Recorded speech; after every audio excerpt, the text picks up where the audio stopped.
saying thank you. I don't love the sole of my feet, the feet that carry me through my slow run, that brought me safely to work and back home.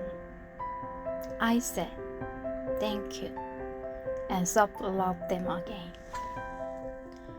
I want my palms, then hold myself close to the man who lived to death fully for myself, to my hands that stayed my side all day.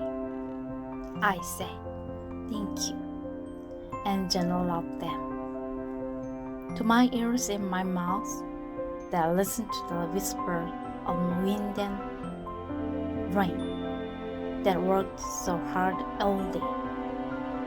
Listen to English whenever there was a moment. I say thank you and gently love them. To my body that digests my meals and carry me through the entire day. I say thank you and gently love it. And to the sky and the moon above that brought me to the quiet, happy moment after my daily routine, I say thank you.